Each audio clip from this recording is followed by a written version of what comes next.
Good morning, good afternoon, everyone. We will wait 1 more minute and then the webinar will start.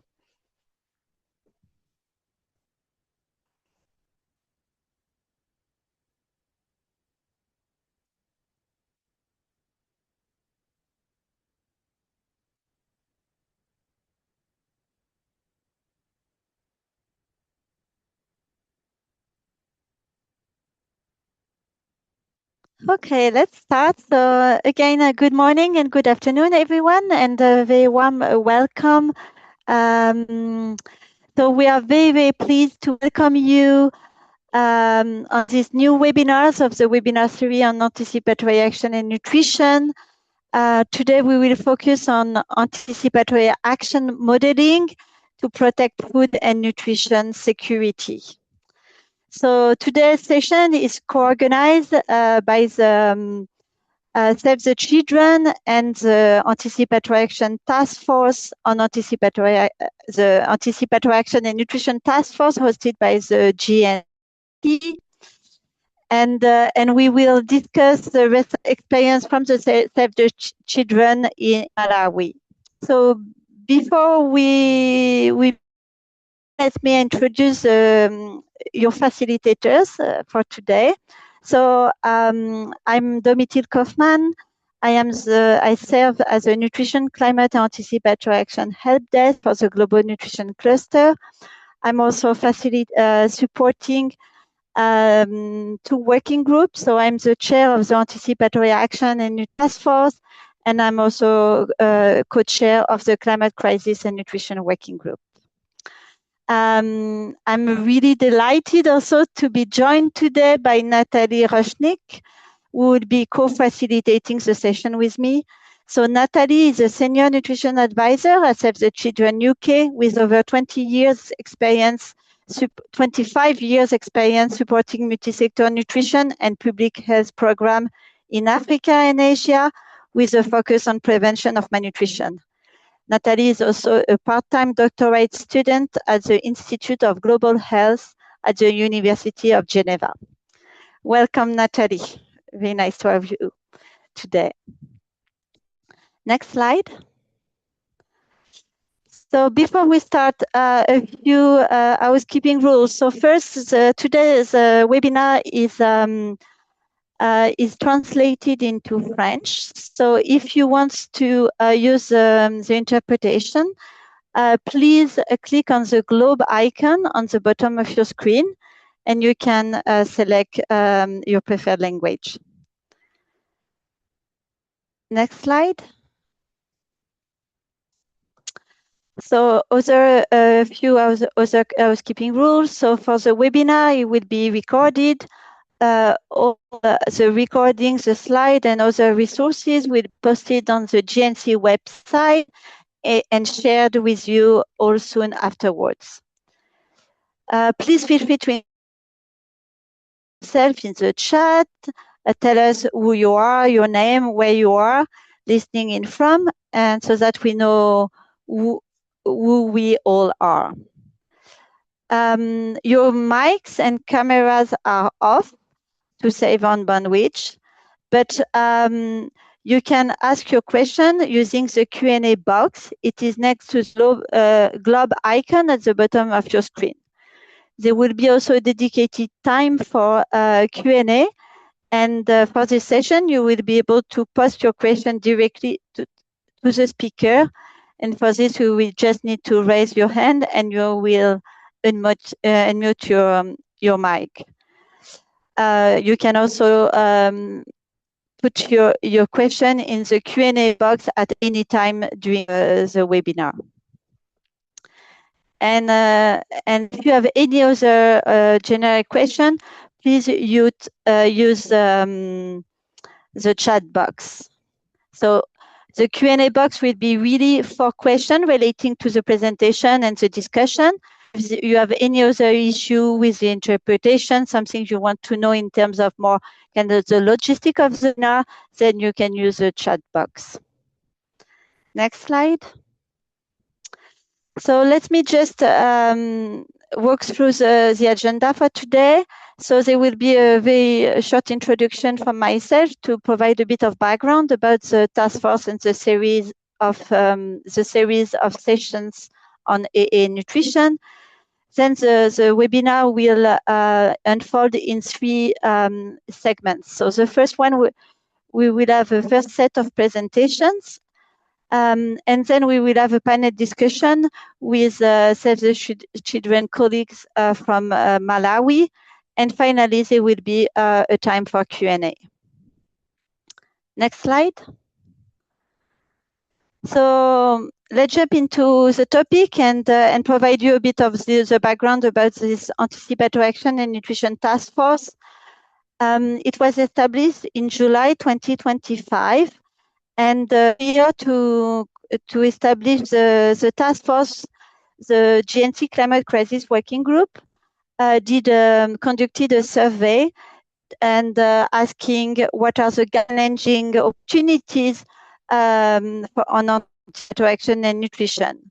The survey was very well bonded, and as a result from the survey and the feedback we received from the nutrition practitioners, we decided to establish a dedicated task force on anticipatory action and nutrition.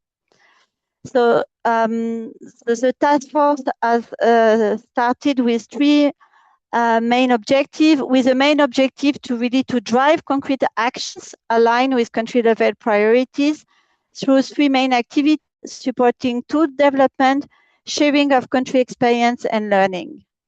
In terms of concrete activity, there's been a mapping of ongoing project initiative and resources. This is an ongoing activity that something we are trying to keep up to date. There is a subgroup on guidance development that has been formed, and you can see on the right side of the slide that there are already a couple of resources that has been produced on anticipatory action and nutrition by several organizations. We have also launched this webinar series on anticipatory action and nutrition.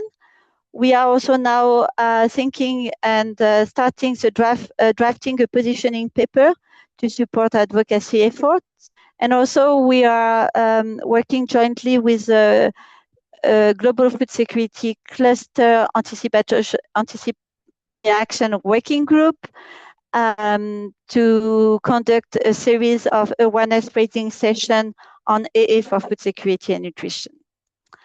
If you want to know more about the task force, there is a dedicated web page and the link on the slide. Next slide.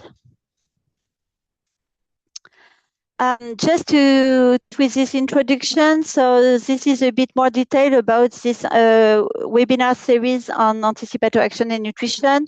The specific objective is really to explore best country practices and operational tools, and to foster exchange on integrated nutrition into anticipatory action programming. So with today's session, we have conducted 4 sessions. The first one was in December with WFP, presenting their guidance and experience in Kenya. Then we had the Global Nutrition Cluster speaking about their experience in locally led anticipatory action for nutrition in South Sudan and Yemen.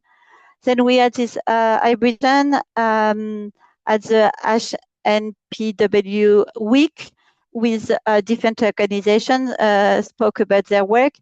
And today we are very pleased to have Save the Children talking about their experience in Malawi. So with that, I will pass over to Nathalie. Thanks a lot. Hi everyone, thank you 𝗘𝗶𝗶𝗀𝗶, and very pleased to be hosting this, co-hosting this webinar today.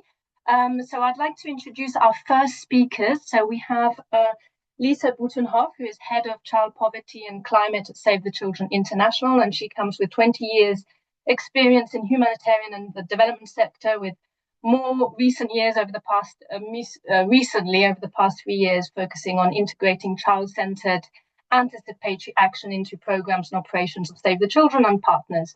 And Laura Swift, who is our Senior Food Security and Livelihoods Advisor with Save the Children UK, who also comes with over 15 years experience supporting programs predominantly with Save the Children Sub-Saharan Africa, and she has more than a decade experience also leading anticipatory action initiatives, including the application of the household economy analysis, which is you're going to hear all about very soon.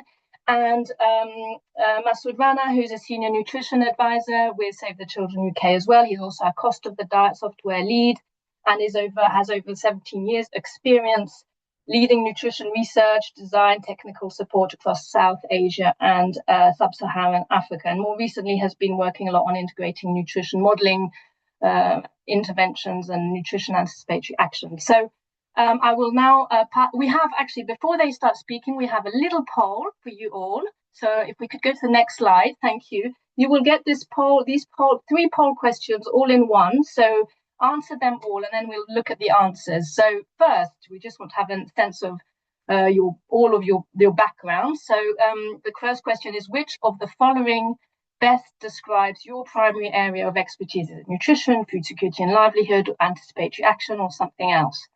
The second one is, what percentage of the Malawi's population do you think is chronically food insecure? And the final one is, how many climate-related shocks do you think Malawi has experienced in the past 3 years? So please just take 1 minute, just very quickly, to respond to those questions, and then we'll have a quick look at the answers.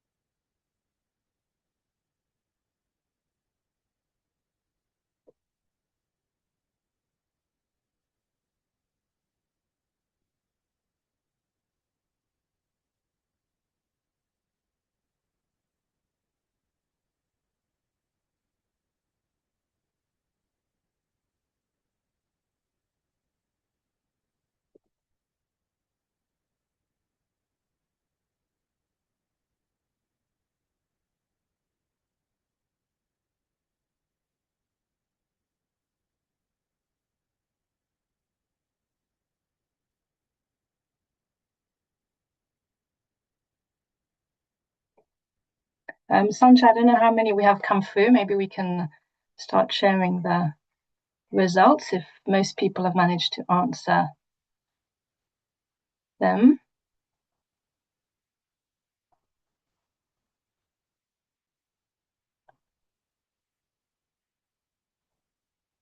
Great. So we have more food security and livelihood colleagues joining, and anticipatory action.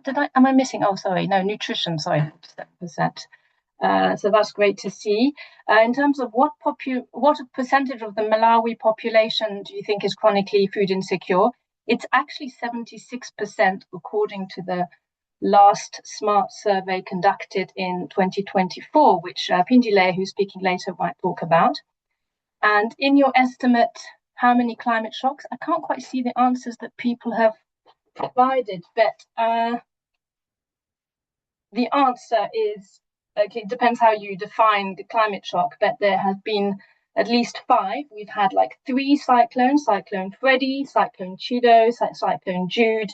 We've also had El Nino in 2023-24, and a below average harvest in 2025. So it's just to give you a sense of what Malawi, a country like Malawi that we don't hear that much about in the global news, is going through as well. But we'll hear more from our colleagues in the presentations and in the panel discussion. So with that, I'll pass it over to, if you could move to the next slide, to Lisa to do the first presentation. Thanks.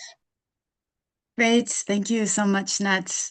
Really pleased to be here today. I will be introducing you a little bit to Save the Children's approach to anticipatory action, and in the lead-in to how we're thinking about the links between food security and nutrition in our AA work. If you can move to the next slide. And actually on one more. So just a brief thing. I know many of you said that you feel very comfortable in the space of anticipatory action, but what we're talking about is how we can act ahead of a predicted hazard or impact to prevent or reduce those impacts or harm on communities, and in the case of Save the Children, primarily on children before they fully unfold. So it's about the time window, acting ahead of time and being able to understand. To do that, we need to understand the risks to populations.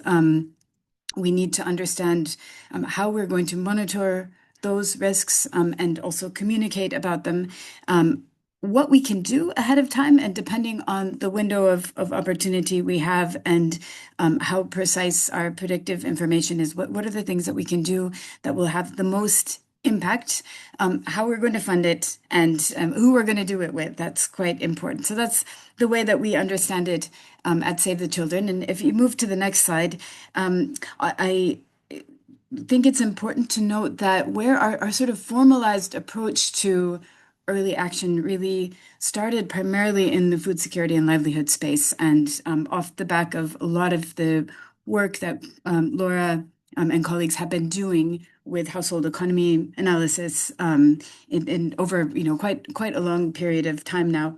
But in 2022, when we got our anticipatory action team together, we developed a framework and putting forward principles for how we approach anticipatory action. And the first one, which I'll speak a little bit more to, is that it's child-centered. But also that we're prioritizing locally led approaches, working with communities, populations, families, building and leveraging partnerships. So looking how we are part of a wider ecosystem, breaking down silos here, obviously between sectors, and I think that speaks to the point of this meeting, between nutrition and food security, but also between development, humanitarian, climate actors, for instance.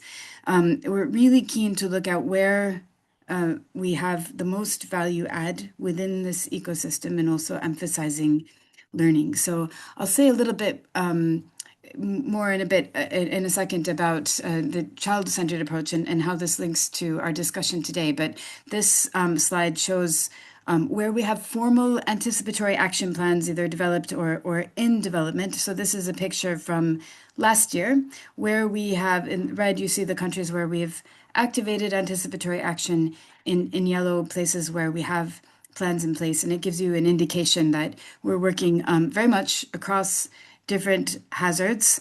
And we also take a very multi-sectoral approach. And that comes on to how we're thinking about how we can better integrate nutrition. If you go to the next slide, I want to say something about what does it mean to take a child-centered approach. And I think an important starting point is that a lot of anticipatory action today doesn't very explicitly consider risks for children and how to address those in a way that is different to addressing risks for adults. So it's about both understanding the risks and what we might need to be doing differently.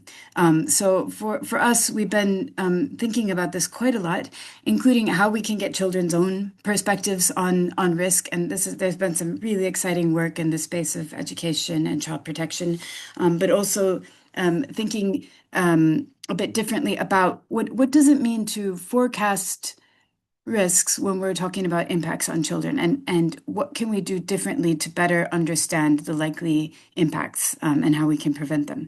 And then likewise, how we can design actions and triggers that are specifically aimed at protecting children. And I think one of the most interesting kind of lines of discovery now is around how we're setting thresholds that might be differential depending on different timelines at which children are impacted. But also, of course, advocating for child-specific actions within anticipatory action frameworks. And to the point of the topic today, where food security and livelihoods is the entry point for anticipatory action, how can we more explicitly and consistently be making the link to nutrition? And given that a lot of anticipatory action does take food security and livelihoods as an entry point, particularly for more slow onset hazards. And then lastly, how do we learn about this? How do we evaluate the impacts from the perspective of children? If you go to the next slide. So this is, did it move? Yes, thank you. So this is a little bit of a picture of what we've been working on. There's been a lot of work in the past year with the education cluster and the child protection coordination space around how can we have more integrated and cross-agency approaches to looking at anticipatory action for children. And I think that's really excited that we have the task force within the nutrition cluster looking at this, because I really believe that it's important that we bring all partners along. There's so much capacity across agencies. We've been doing a lot of training using a sort of locally led anticipatory action approach over the past couple of years, involving local government, NGOs, Met agencies, and communities themselves.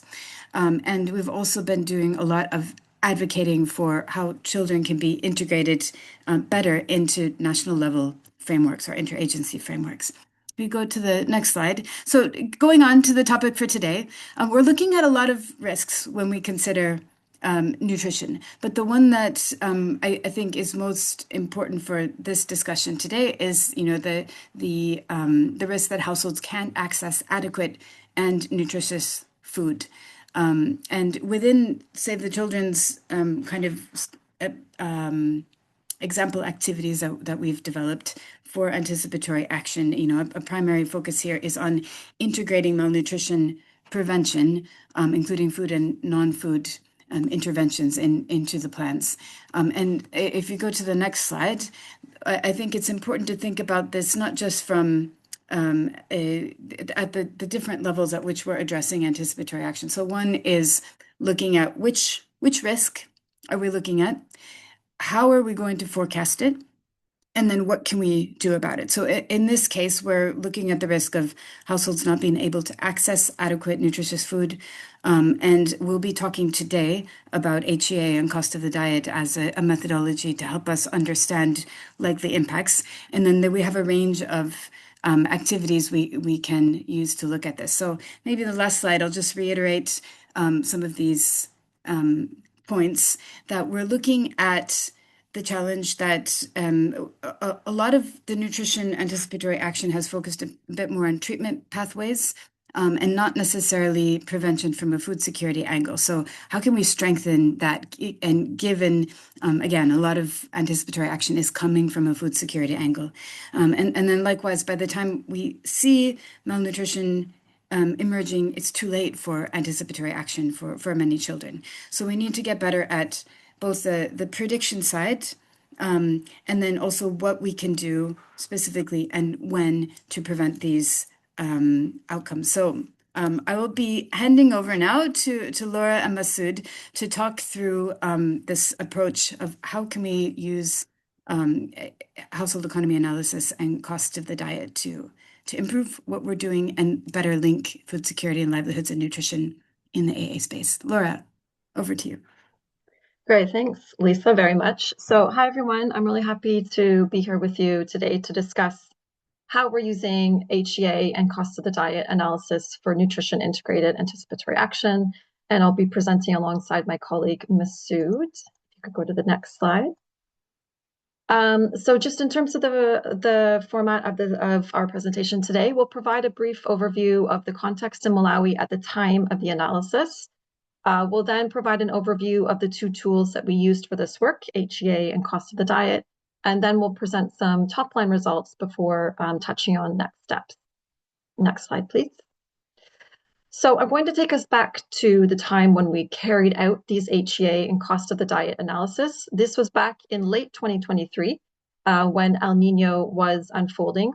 So at this time, the food security and nutrition situation was already really bad. As Nat touched on in the introduction, Malawi has a very high rates of chronic food insecurity and malnutrition, with 36% of children stunted. 4.4 million people at the time of the analysis were already facing crisis levels of food insecurity, equivalent to IPC phase 3. And we knew that poverty, food insecurity, climate change, and poor diets are all key long-term drivers of malnutrition. And all of this was likely to get worse with the forecasted El Nino event and the ongoing food price inflation. The map on the screen here shows us national seasonal forecasts, which were issued in September 2023, ahead of the rainy season that usually starts in October. And it indicated that El Nino would contribute to warmer temperatures, dry spells, particularly in the second half of the season between January and March, which would lead to low agriculture yields. Next slide. So we recognize that there was a lot going on in anticipatory action in and outside of Malawi, even at the time of these analyses, within and outside of Save the Children as well, but there was really little focus on nutrition. So we wanted to see how we could combine two of our flagship tools, HEA and Cost of the Diet, to achieve predictive analyses to allow us to integrate nutrition into anticipatory action. So we got a small amount of funding to pilot this approach in Malawi and Niger. And today we will present the findings from Malawi. Next slide. So what we really wanted to know was, could we model the impact of weather and climate-related risks on the cost and affordability of nutritious diets in Malawi to inform anticipatory actions to prevent a rise in malnutrition? So we'll now look at the two tools in a bit more detail. If we could go to the next slide. So household economy analysis, or HEA, is a dynamic livelihoods framework that can translate forecasted shocks into impact at household level. It does this for different socioeconomic groups and for different geographic areas, or what we call livelihood zones. It also points to appropriate responses or interventions, so we're sure that the types of actions we take will have meaningful impact for children and their families. It has been used in over 70 countries around the globe, which are shaded on the map on the screen, which is slightly out of date, but nonetheless should give you an indication that it's primarily used in sub-Saharan Africa, and it has been used in Malawi for over 10 years by the government's Vulnerability Assessment Committee. And it's been used by governments, NGOs, UN agencies alike. So HEA is quite visual. I'll just walk us through how it works in practice. It starts with a really detailed understanding of how households normally live, or how they access food and income in a kind of typical or non-shock year. So the bar on the screen here is showing us a typical household's access to food and income in this non-shock or kind of average year. The vertical axis is showing us the percentage of minimum food needs. So 100% means a household is meeting 100% of their kilocalorie needs based on 2,100 kilocalories per person per day. Each color of the bar is showing us the amount of food and income that is generated from a different food and income source. So in this particular case, we can see that the majority of food and income is coming from crop sales, which is that yellow shade. We then compare total income to two standard thresholds. If you just click ahead, Lucy, we'll get some graphics showing up again a couple more times, two more times. We compare total income to two standard thresholds, a survival threshold, which is really just the cost of basic kilocalories for a household, again, based on 2,100 kilocalories per person today, along with anything that's required to prepare that food, so maybe cooking fuel, as well as a livelihoods protection threshold, which is that black line. It also integrates the amount of cash that is required to protect livelihoods in the medium term. So this could be, for example, the purchase of seeds or fertilizer, as well as the cost of accessing basic services such as education and healthcare. So once we have this really thorough understanding of how households normally live, we can then integrate the impact of a shock. If we go to the next slide. So we can see here that once we integrate the impact of a hazard or a shock, we can see that households' total income has decreased compared to before the shock, or compared to that baseline or reference year. In this particular case, we can see that income has dropped due to a decrease in income from crop sales. And as a result, total income is now below that livelihoods protection threshold. And the shock can be one that is forecasted, such as in the case of the El Nino event, we were forecasting how El Nino would unfold and impact households, or it can be a shock that has just occurred. We can then integrate the impact of households' coping capacity. If we go to the next slide. So usually households have some strategies available to them. In this particular case, some animals can be sold without putting herd sizes at risk. So we only consider non-detrimental coping strategies because we want to know how households will fare without having to employ any negative strategies. And then on the next slide, we'll see the total results. So in this case, once households have sold a few more animals, this means that they're generating a bit more income from livestock sales. Their total income has increased a little bit, but not enough to meet that livelihoods protection threshold. So as a result, this means that some sort of support would be required if we want to ensure that households can protect their livelihoods and meet their basic needs. So this analysis is done per wealth group, as I said, and per livelihood zone. And the results can be shown in percentage of food needs as they are on the slide, or in their equivalent cash income.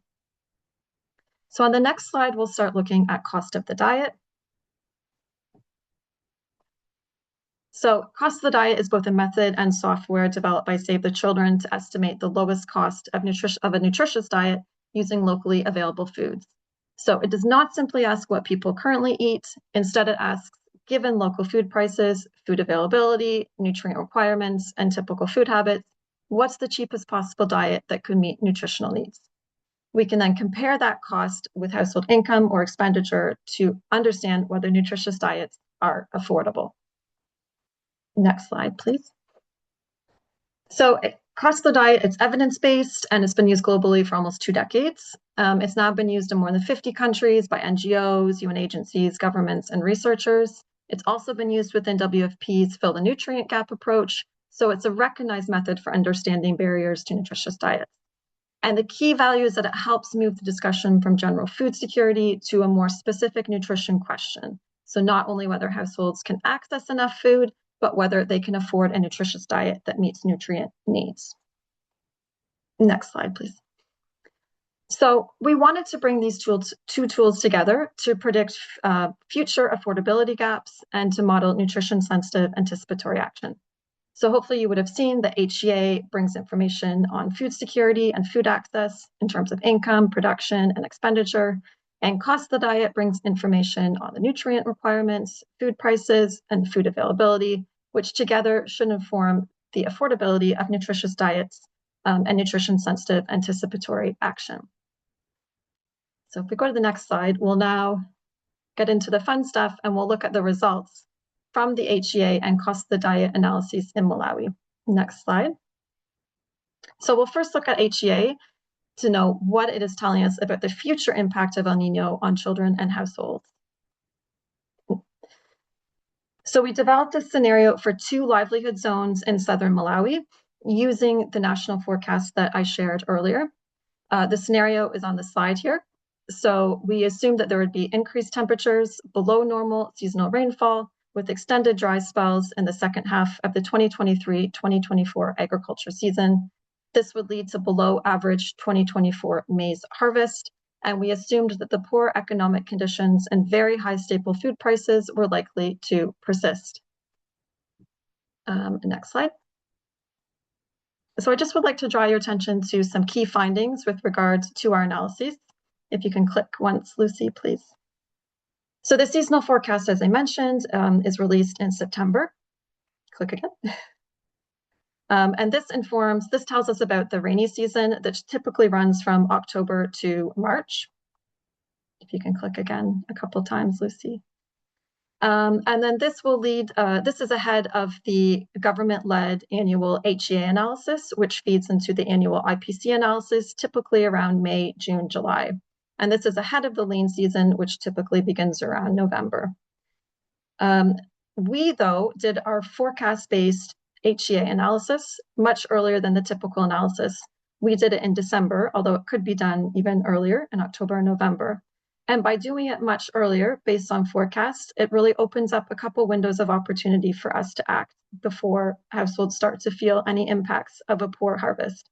It opens up the first window of opportunity to act before the harvest to inform, for example, nutrition or drought-tolerant seeds, for example, and a second window of opportunity that could inform winter planting or winter harvest, as well as the pre-lean season.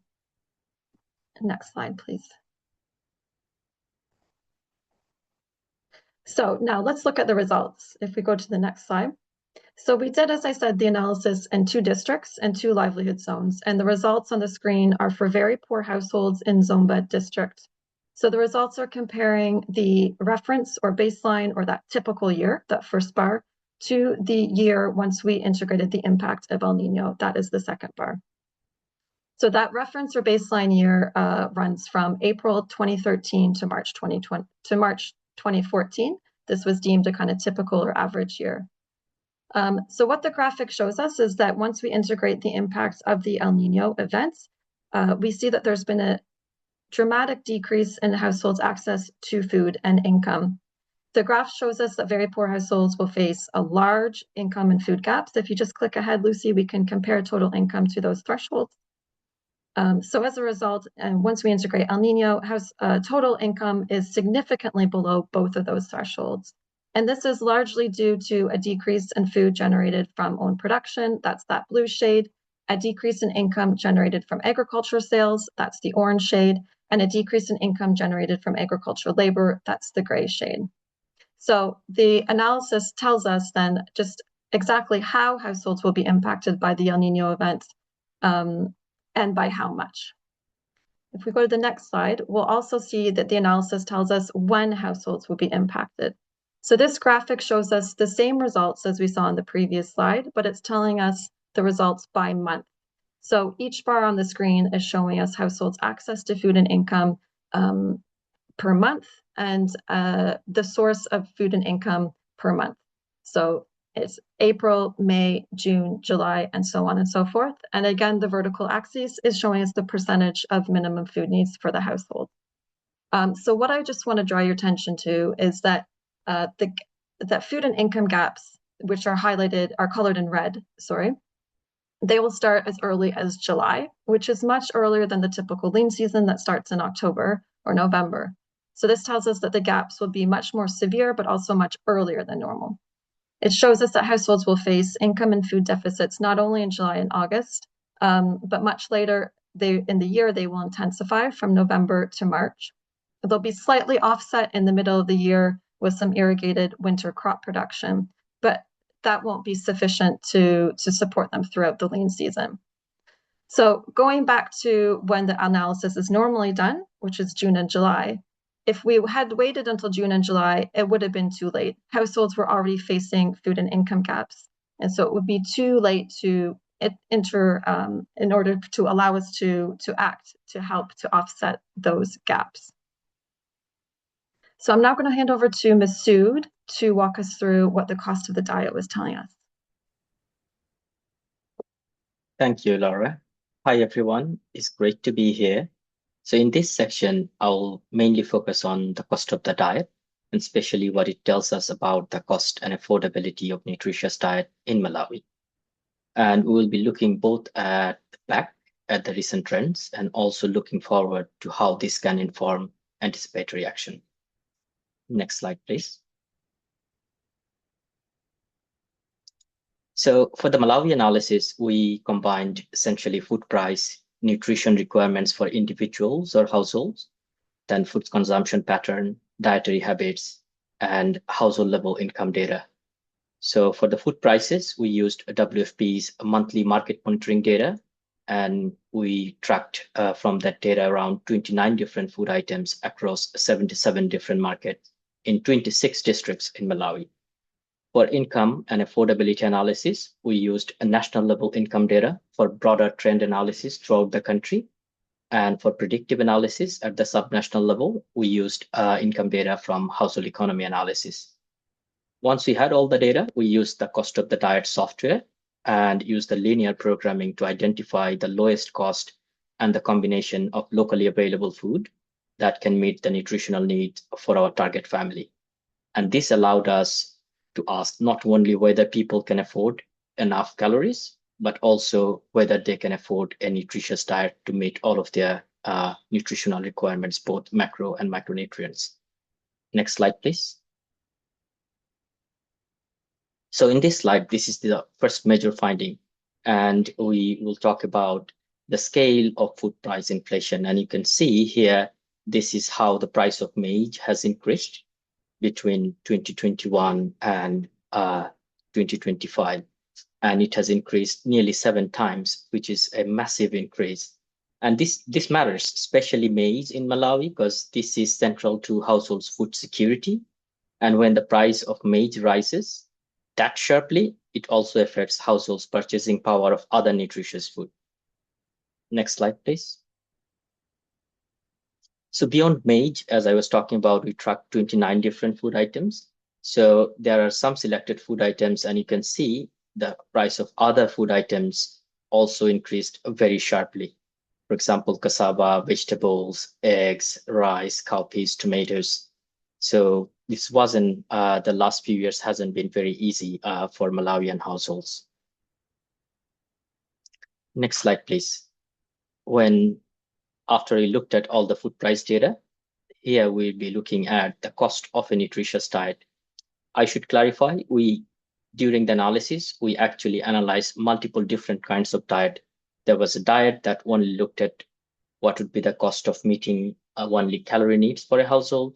There was another diet that looked at meeting the nutritional need, but without considering dietary preferences and desirability. We call it just basic nutritious diet.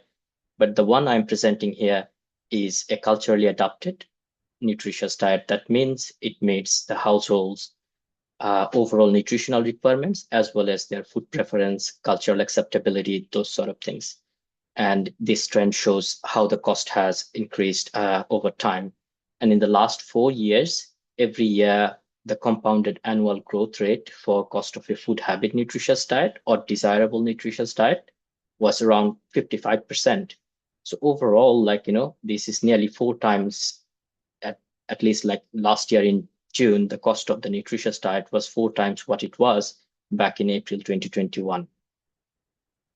And you could see, in this graph, I also tried to plot some of the critical environmental and other sort of socioeconomic event that was coincided with the sharp rise of food prices and the cost of the diet alongside the harvesting season as well.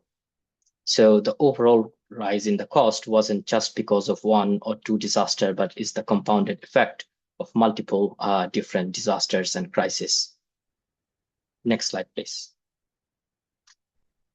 So once we know the cost of a diet, that's good to know whether it's increasing or not. But the most important thing is we need to know whether people can still afford it.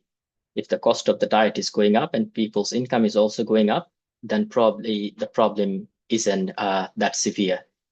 So the main thing for us to look at was the affordability gap. And the way we measure the affordability gap is we try to add the cost of a diet plus the cost of some essential non-food expenditure that a household needs. For example, a household will definitely need beyond food is clothing, electricity bill, housing costs. So some of this essential non-food expenditure need to be accounted into the affordability calculation.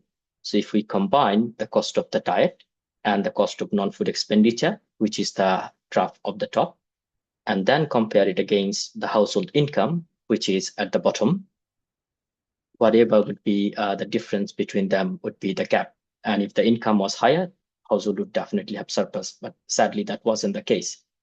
So when we first started, this monitoring back in April 2021, the household level affordability gap was around 21,000 or 22,000 Malawian kwacha.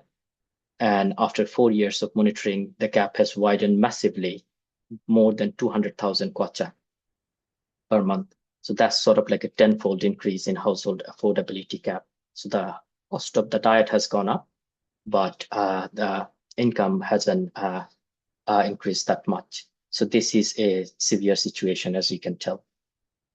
Next, please. So as we looked at the cost and the affordability, this led to the next question that we had only been looking in the past, and things are going up and up and up, and the gap is widening. So can we use this evidence somehow, not only look at retrospectively, but predictively, because we are designing programs and implementing programs in the future. So we need to figure out some way to look ahead and predict what will be happening in the future so that we can inform our anticipatory action. And to do this, we adopted a FuseNet style price projection approach.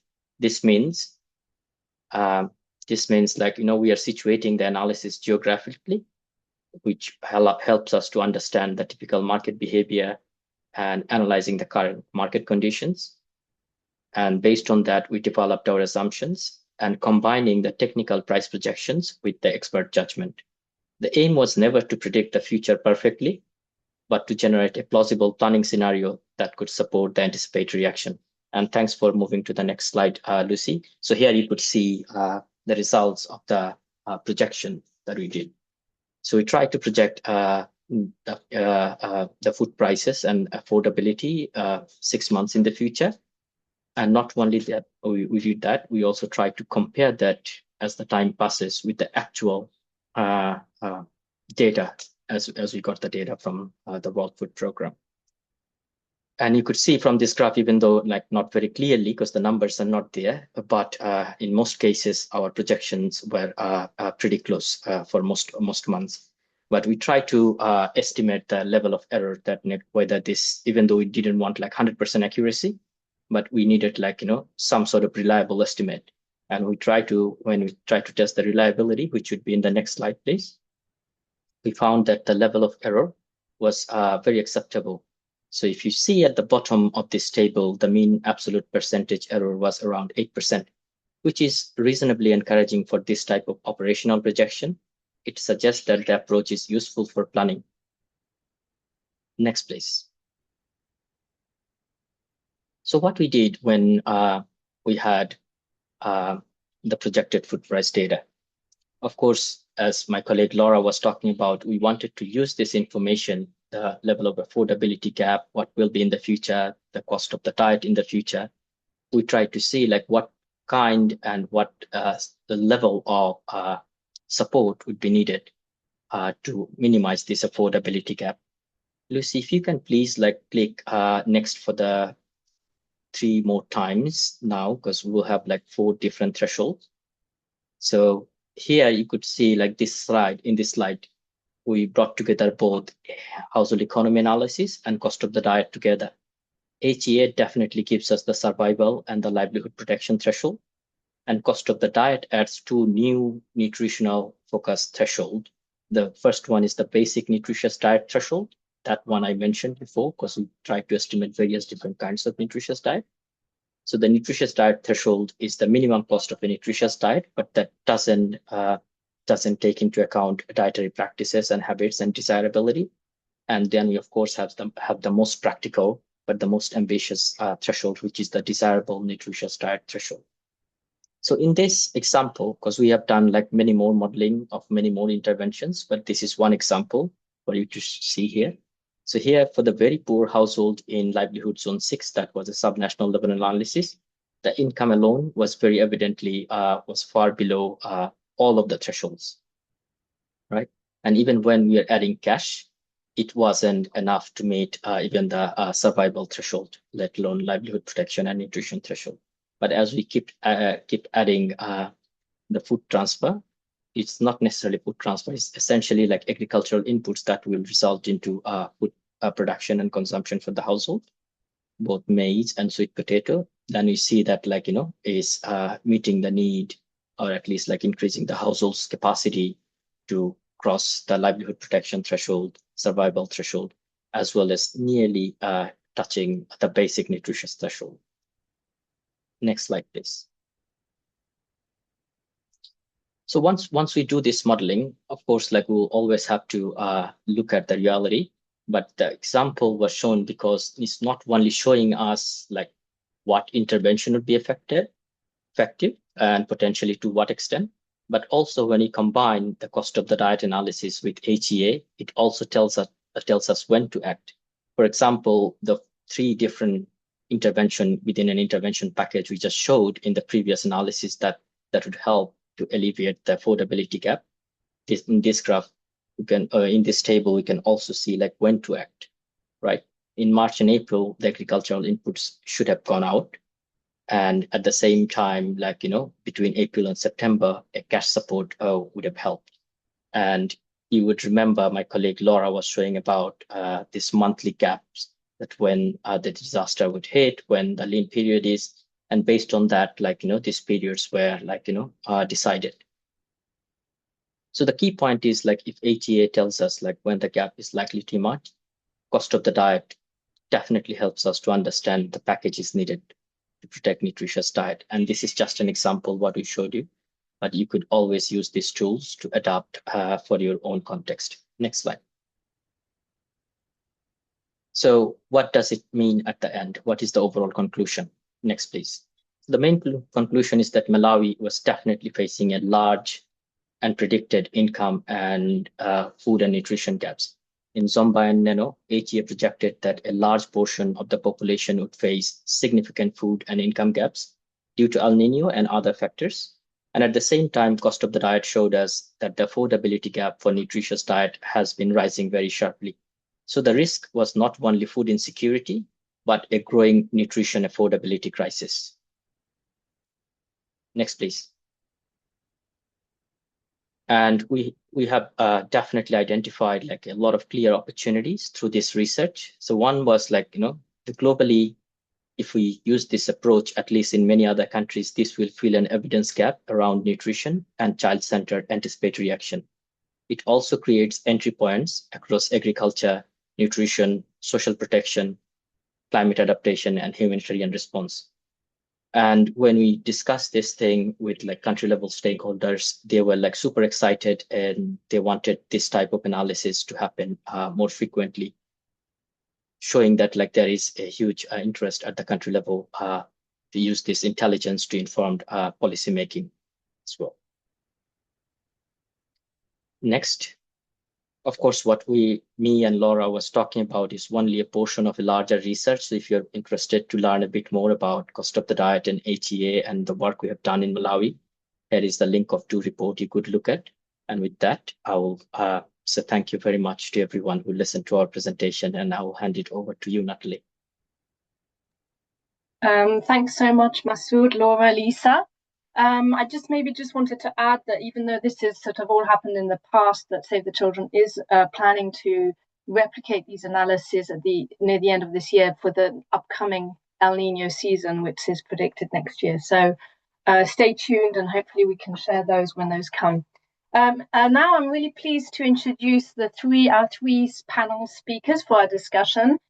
First, we have 𝗘HIV𝗴𝗶𝗀𝗶𝘀𝗵, who is our Senior Technical Advisor for Health and Nutrition with Save the Children International in Malawi. So 𝗘HIV𝗴𝗶𝗀𝗶𝗀𝗴 comes with over 15 years experience leading integrated nutrition-sensitive programs and policy and development and emergency nutrition responses in Malawi and across Southern Africa. She provides for Malawi, for Save the Children, she provides technical leadership on multi-sectoral nutrition programming, spanning across both health, food system, social protection, and WASH.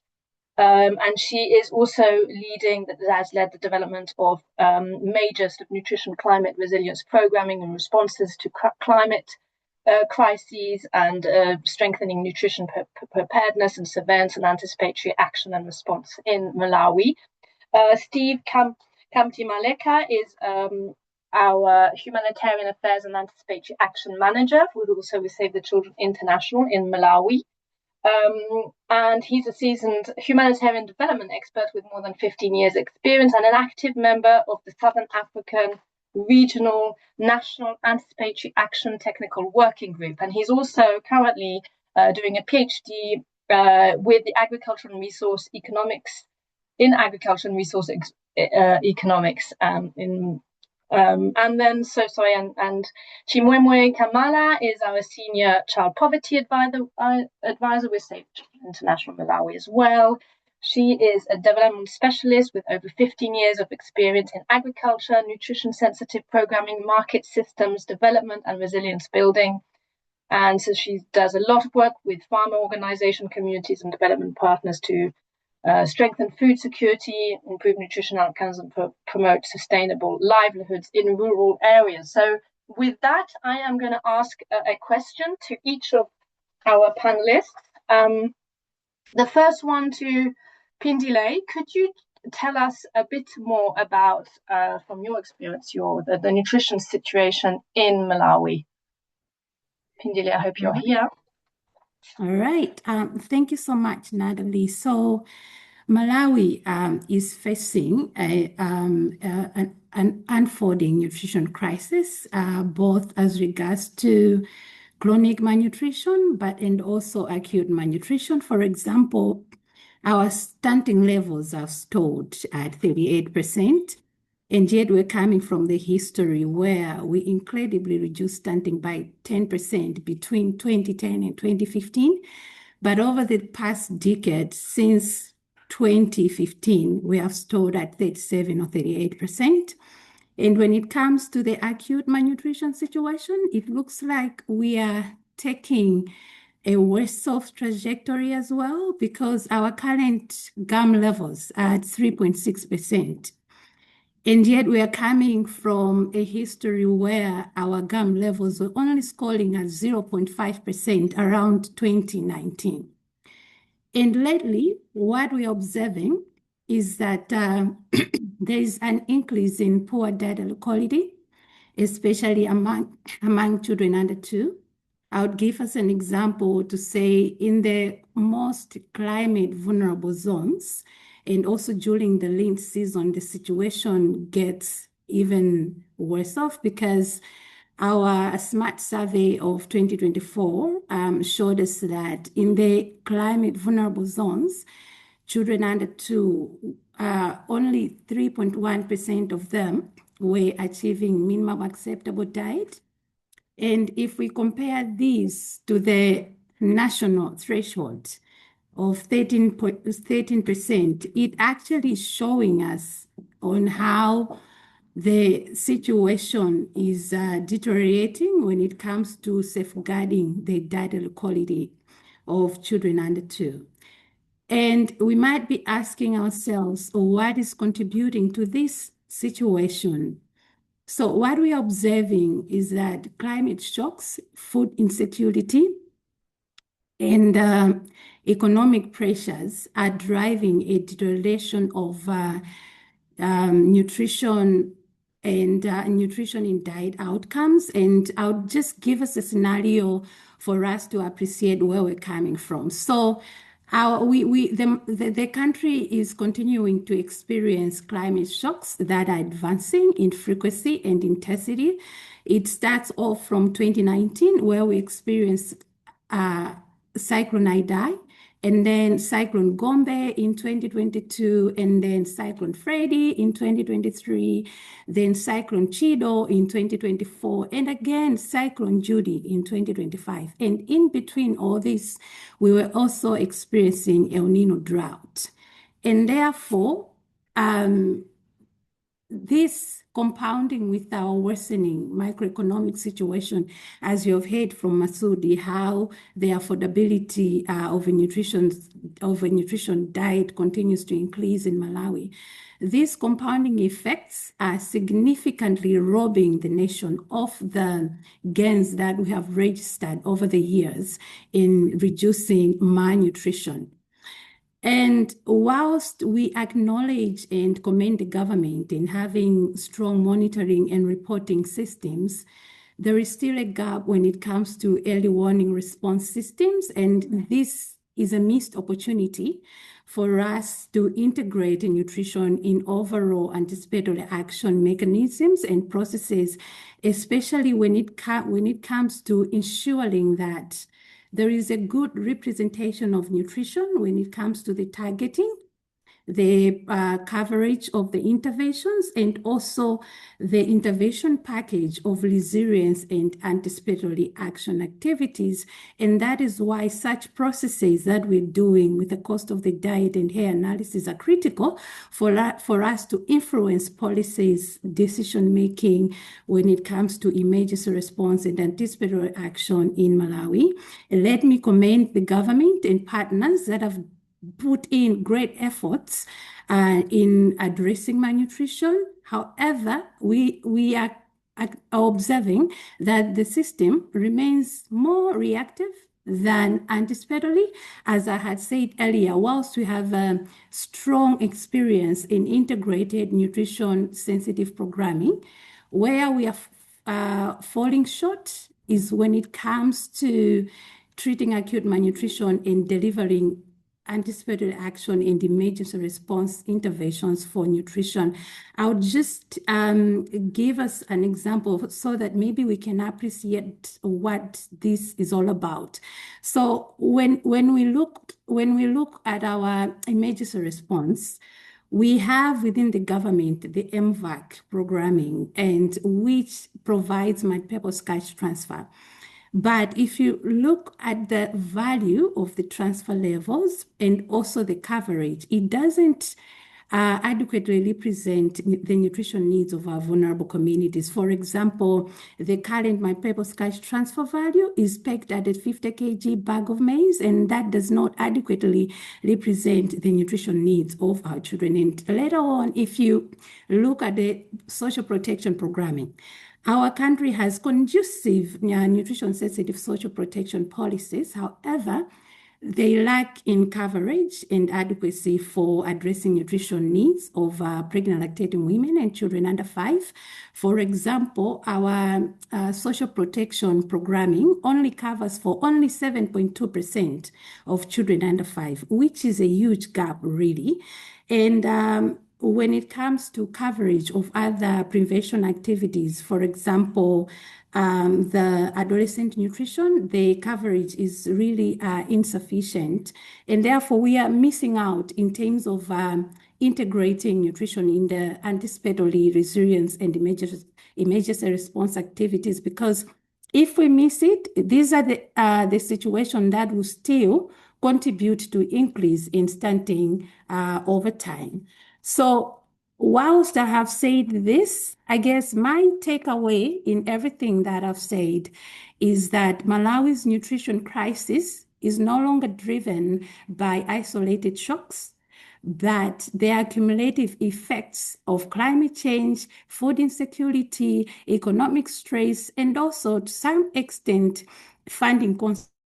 Experiencing this a lot, especially following the usage stop work order, where a lot of activities that we're doing in resilience programming, we are no longer doing them to full scale. So the challenge now is to shift from repeatedly responding to predictive crisis so that we move towards more of anticipatory action and also generating robust evidence to influence prioritization of nutrition in the anticipatory action and resilient programming, so that we protect mothers and children before their nutrition status deteriorates and overall safeguard the human capital of our dear country, Malawi. Thank you so much, Nat.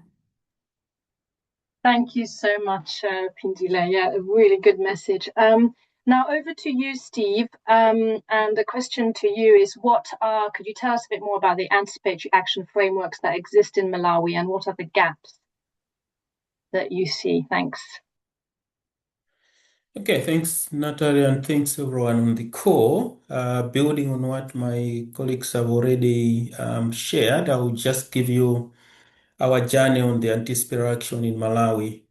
So basically, the anticipatory action in Malawi, the roadmap actually started with the national dialogue. That was in October 2022, with a theme that was guiding us then, is that ready to act before disaster impact. And the roadmap had actually 4 pillars. Pillar 1, which was looking at coordination frameworks for anticipatory action, the harmonized trigger mechanism for hydromet hazards. The third pillar was looking at sustainable and predictable funding for anticipatory action. Then the fourth one was evidence-based advocacy and awareness raising. So we have been actually having a number of dialogues on the same as we're coming up with our anticipatory action framework. Fortunately, it was finalized in around July 2025. But I think the question is why anticipatory action matters for Malawi. As my colleagues have already said, Malawi, some of them already shared on this discussion. We are actually faced with floods, drought, strong winds, as well as the cyclones that have been referred to, usually which usually induce flooding. So basically, what has been happening because of lack of anticipatory action, what we noted was the past responses often arrived too late after the damage was already done. So the already existing warning systems for Malawi are improving, but still there's a lack of clear triggers and also limited linkages to pre-agreed actions. So I think the national anticipatory action framework for Malawi really bridges the gap that is there.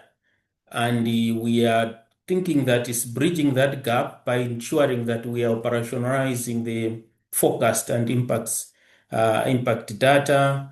We are also aligning the sector plans and the standard operating procedures. So why is this framework important? Basically, the vision, the national anticipatory action framework is trying to ensure that there's a coordinated, data-driven system for timely anticipatory action that protects vulnerable communities.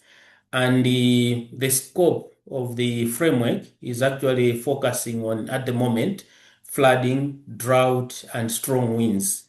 And the way it's actually structured based on 3 activation tiers.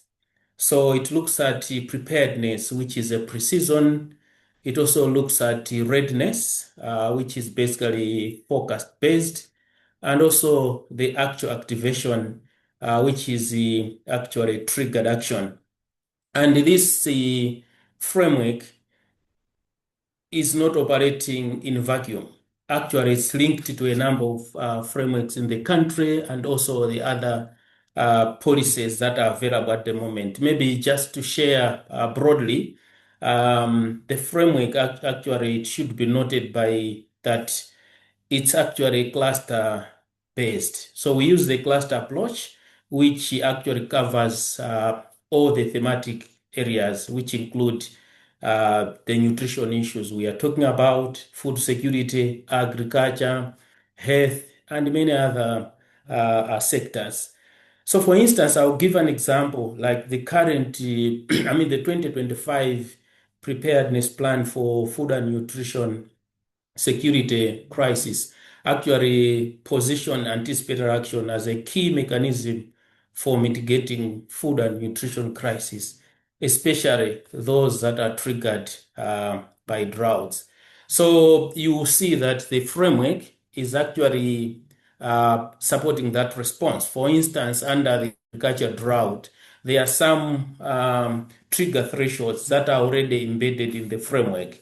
So we look at let's say in relation to the food security and livelihoods that we are talking about, we look at the seasonal rainfall anomaly when it's over 30% below normal in a subseason. For instance, November, December, January subseason, or October, November, December subseason. That's if we have over 30% below normal, then obviously that is a trigger. We also look at the standard precipitation index. When it's less than minus 0.68, then obviously that triggers an action. And there are a number of triggers that are there. So I think already, if you look at that, this gives us an opportunity to strengthen the nutrition components within the food security and livelihoods anticipatory actions. And for me, I think the question would be, what opportunities does this particular national framework anticipatory action offers? As I've already said, it already incorporates some of the suggested nutrition activities that we can already take advantage of as part of anticipatory action. For instance, when you look at flooding as a hazard, we have other season prepared interventions.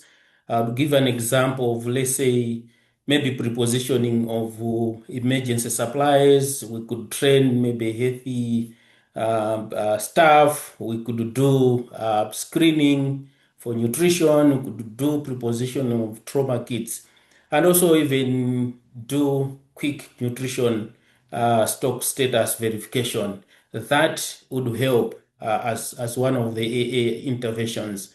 And if you look at other maybe tier 1 readiness activities, you could look at maybe issues of surveillance, and because that's one of the gaps that is there, nutrition surveillance. You could also do distribution of nutrition of top-up cash, as my colleagues have already shared later on, earlier on. We have also an advantage that we can do a lot of awareness campaigns to encourage maybe farmers to move livestock upland, ground and harvest crops area when they are ready. That is one of the interventions, or those are some of the interventions that are available within the framework. And when you look at, for instance, broadly, the agricultural drought, there are a number of interventions that we could do as well. So yeah, thanks so much, Steve. I just wanted to make sure we had just a little bit of time for 𝗘𝗴𝗹𝗶𝘀𝗵 to come in and some time for Q&A. So was there anything key that you wanted to add? Maybe the last one, as I'm concluding, I think I know what are the main current gaps that are there. Pindi already alluded to. At the moment, the main gap is that in the framework, we don't have specific triggers for nutrition, so that we know when exactly we can do that. So I think the information that Masudi and Natari shared on the cost of diet information obviously gives us an opportunity to contribute towards how the triggers can be set. So I think for me, the next thing we can do is to be intentional on when we are designing food security and the other AA interventions, so that whatever we are designing is actually child-centered nutrition interventions that we can do in order to address the gap that I've talked about. Otherwise, I think let me stop there. Yeah, thanks so much, Thanks. Steve. Really, really useful. 𝗘𝗴𝗹𝗶𝘀𝗵, can I pass it on over to you for some just last few comments on opportunities that you see, maybe just in 2-3 minutes maximum. Thank you. Yeah. All right. Thank you very much. Yeah. So I think there are clear opportunities to make FSL or anticipatory action frameworks more nutrition sensitive. So firstly, I think with the example that the presenters have presented on the cost of the diet and HEA modeling, we have seen that we can widen the window of action by using earlier and more forward-looking focus. So currently, the practice in the country is that the Malawi Vulnerability Assessment Committee releases their food insecurity projections around July, yet the seasonal forecast is released in September. So what we can do is that if we can if we can encourage the Vulnerability Assessment Committee to act based on the predictions that are the weather forecasts that are released in September, that means we can widen the window of opportunity, meaning that we can have more time to implement nutrition sensitive interventions before the impacts of hazards set in. So secondly, we can also look at the design of anticipatory action on food security to be more sensitive. For example, in food security and livelihoods, much of our focus is on meeting the calorific needs for the households and also food access. But we know that nutrition is not only about energy intake, it's also more to do about dietary diversity, micronutrients, and also care practices. So we need to go beyond meeting the needs of the households by only looking at calories, but we need to go deeper to also ensure that the households are able to meet their nutrition requirements. And additionally, there is a strong opportunity to align shock responsive anticipatory action, especially through cash transfers, because it's one of the widely used approach or intervention on the food security. So we can take advantage by looking at the cash transfer package, increasing the transfer values to enable households to purchase nutritious foods. And also, we can expand coverage of such programs, for example, including pregnant and lactating women, and also those with children under 2 years. Additionally, we can also target the households that have got pregnant, lactating women and also children under 2, as I said, focusing on the first 1,000 days, because this is a critical window. So targeting needs to make sure that it's nutrition sensitive for all interventions, because if we leave out these groups, then we cannot assume that general household targeting will be translated to improved nutrition outcomes for both children and the mothers. And finally, we also need to challenge the assumption that food security, household level food security, does not automatically result in improved nutrition.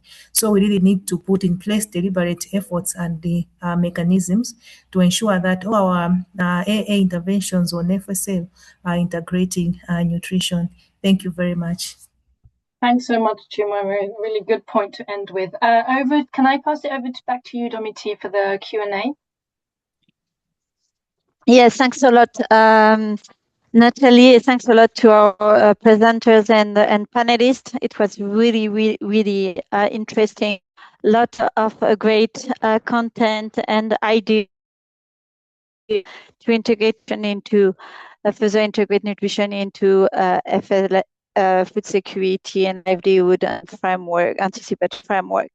So we're gonna now open the floor for Q&A. There have been already a number of very interesting questions in the Q&A box. So we have about 10 minutes for Q&A. I'm happy to take already a question from the Q&A box, but also feel free to raise your hand if you want to directly the question to our speakers and panelists. So now let me just take one question from the Q&A box. I mean, some of the question has been already answered by the panelists, but I think, or the speakers, but I think it's interesting that we bring the question, I mean, because I think it's of interest for many of us.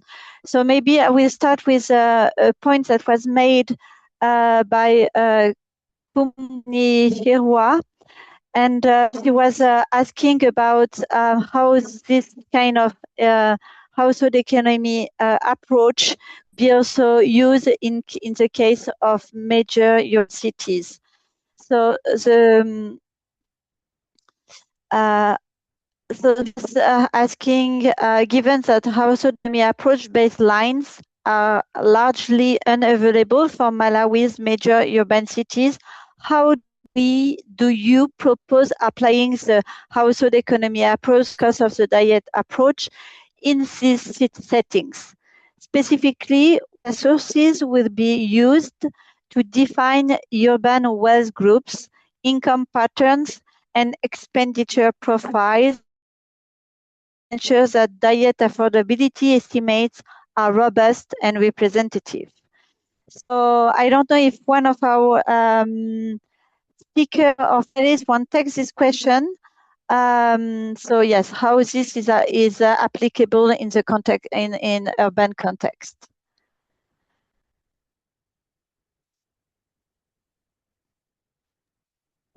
Yeah, sure. I can start and then hand over to Masood. I've already put in the chat. So HEA has been used in urban settings. We have quite a few examples of it, but as the participant, our colleague notes, large urban centers in Malawi are not currently covered by HEA baselines. That includes the baselines that were just developed. I think that from an HEA side, it is a more complicated analysis in urban settings, and that's simply because there are a lot more opportunity, a lot different, and a lot more income generating activities in an urban setting in general compared to rural settings. So it does make the analysis much more complex. I do think, though, that this type of analysis is really important in urban settings, given that households tend to be more reliant on market purchases to meet their food needs. And so this type of analysis is really important. I think the other thing I just want to mention from an HEA side is that HEA can be used for any sort of shock. It can model the impact of a flood, a rapid onset shock like a flood. However, from an anticipatory action perspective, I think it's much more useful in slower onset settings like a drought. And arguably, an urban setting would be less impacted, you might want to challenge me on that, than a rural setting. But from kind of a macroeconomic inflationary perspective, again, I think this sort of analysis is important. And I'm going to see if Masood wants to come in, because I know that he has done cost of diet analysis in urban settings in Malawi. I hope I'm not putting you on the spot, Masood, but maybe over to you. No, thanks for answering part of the question, Laura. And the same thing, yes, we for cost of the diet, if you think of it as an independent tool, it has been used in like many different contexts. It depends on your data availability and your research objective, right? But as Laura was talking about in this specific study, when you're talking about not only the trends in the past 4 or 5 years, but also in the future, we haven't done that specific analysis in urban setting due to data gap, because cost of the diet alone couldn't do it, because we did it like in combination with HEA. However, as an extension of this study, we did some national level analysis and we tried to look at how cost and affordability changed for urban population in Malawi that you will find in the report. And in terms of intervention alone, if you have like specific intervention in mind, again, this is going to be quite hypothetical because we didn't model any specific intervention for urban population in Malawi because we didn't have the program. But the research tool has the capability and it can define like what is the cost of a diet in urban setting, what sort of food is available. And if you had like set of interventions, you could compare which would be the most cost effective in terms of potential impact. But also you could look at like intervention packages, both for the household and individual as well. But we didn't go that deep in Malawi because we were looking at two contexts. One was like overall national level cost and affordability for various household type, and urban population was one of those types. And secondly, for the predictive analysis, because it was a pilot, we just wanted to see that whether we can reliably predict the cost and affordability in the future and can model that in the future. But maybe for future intervention and future research, this could be an important thing that we could keep in mind. Hope that answers your question. Okay, thanks to both of you. Yeah, I mean, it's interesting to think about how is it in the context of urban settings. So very nice. There are a lot of questions coming in the chat box, in the Q&A box, sorry. Let me take one of them. There is one from Leah Dumenju, and she's asking about the perspective for using a household economy approach and cost of the diet in the future in Malawi, especially with the high probabilities of a strong El Nino occurring July. So I don't know if one of our colleagues from Save the Children Malawi want to take this one. What are the perspectives in using the analysis that has been presented in the coming months as the El Nino is now, I mean, is expected to be strong, yeah, this year.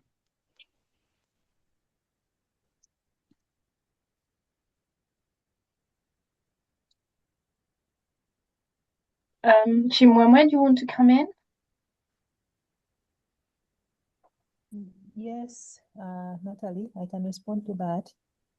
Yeah, so this year, indeed, we have heard that indeed there's going to be a strong El Nino, but this has to be, of course, officially confirmed by the Department of Climate Change and Meteorological Services for us to really start acting on that information. But with that indication, we are currently already planning in terms of how we can do the predictive modeling like we did in 2023. So this time around, the Malawi Vulnerability Assessment Committee is doing the outcome analysis. So after that, then we can start planning in terms of how we can use that information the HEA information and also the cost of the diet modeling to really come up with the scenarios for the upcoming El Nino. But then we'll have to still wait for the official release of the seasonal forecast from the Med Department. And currently, we are also planning to start engaging through the National Anticipatory Action Technical Working Group so that we also align this kind of plan to the overall planning for the country, so that this time around, nutrition is really integrated in all of the anticipatory actions, considering the impacts that the El Nino might have on children and also pregnant and lactating women. Thank you very much. Thanks so much for this. Let me take another question. There are many of them. Some of them has been already answered. So it's in Q&A. I will maybe pick the one about the return of investment. So there was a question whether, I mean, it's an important information that is often required by owners. So comparing the cost of and the return of investment between anticipatory action and the more traditional humanitarian response. So any element about it? Is it something you have been looking at when doing your analysis? Not know if maybe Laura or Wood, you want to come in on this one?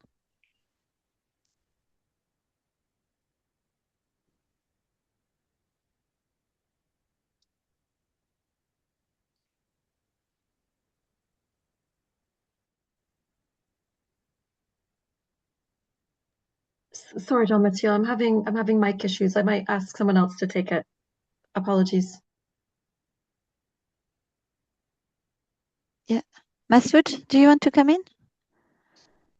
Yeah, I mean, I think like this is a question that came and I tried to respond, even though I think like Lisa or Laura would have been more appropriate, but she's having mic issue. So I think like this is sort of like a long-standing conversation, always comes up when you are talking about anticipatory actions, right? Like what is the return on investment compared to emergency responses? And it's an important question, but the role of cost of the diet and HEA here wasn't to essentially say like, you know, the return on investment was higher or lower.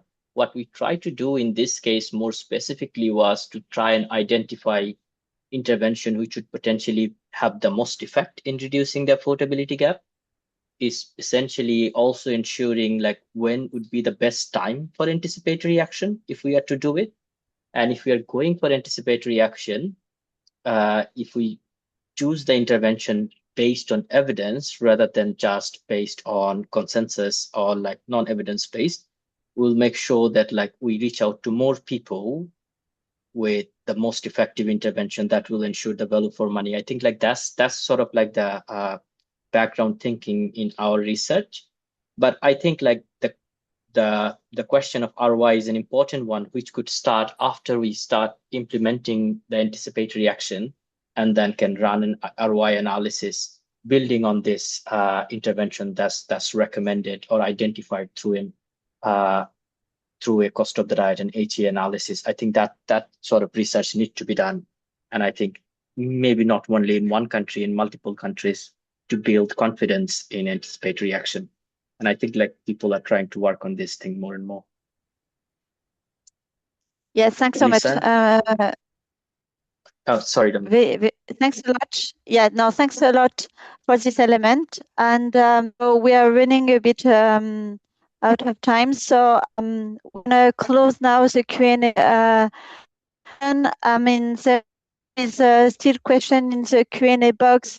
I think we will make sure to try to answer them afterwards and share with you the answer. So now it's time, I think, to wrap up and this webinar. Just a reminder that if you need any support related to nutrition in emergency programming, you can go on the GNC website, and there is on a click you can ask support from the GNC team in a different type of requests. You can have technical support if you're for a consultant, if you're looking for a quick technical advice, or if you want some peer support. Next slide. So with that, I just like to so this is just explain you where you can find request reports on GNC website. So next slide. Yes, so let me close this webinar just to thank everyone. Really a big thanks to our speakers and panelists, to our facilitator today. It was a really exciting session, and so we really thank everyone to join us. And just for to know when we're gonna stop the webinar, there will be an evaluation form that will pop up. So please take 5 minutes or even less, just do it, because it's important for us. It helps to our webinars.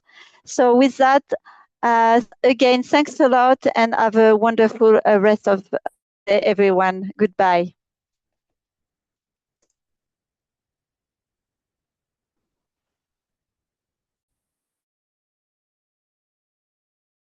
Bye.